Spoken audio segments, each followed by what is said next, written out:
Ütlen ausalt, et tegelikult kogu see ülesehitus algusest peale teemade väljatoomine, nii praktilisi näiteid kui ka seda teooriat, see on hästi nagu tasakaalud. Sa suutsid just nagu kogu selle tiimi ühiselt haarata ja kõike koos ühise meeskonnaga mõtlema panna. See oligi minu arust väga tugev point, mida esile tuua.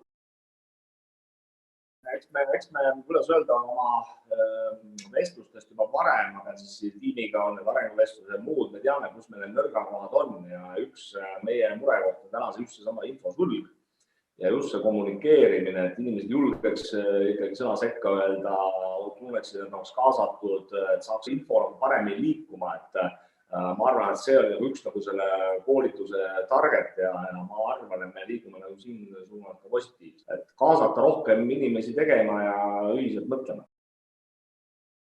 Praktilised ülesanded kuidagi meenuvad ikka kohe hoobilt. Nad ise igaüks kaasa mõtlen, mitte nii, et üks vilistas seal selle näite ka, et need olid nagu üli head. Minule alati meeldivad ka niisugused analüütilised näited, mis seal on, et palju need pühendatud protsendid inimesi tegelikkuses on Eestil, maailmas, need võrdluse momendid, et see on nagu selline hea teada ja siis ikka ma olen mõtlema, kas mina ei ole ka selle 10 sees või selle 80 sees, kes nagu nii mõtleb, et ma usun, et teised inimesed ehk tunnetasid sama.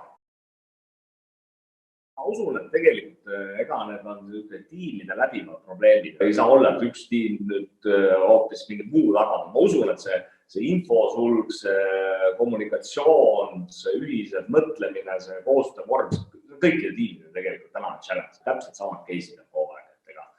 See käib aastast aastasse ja see on selline pikk protsess, mida mingi tiimiga tuleb üles ehitada.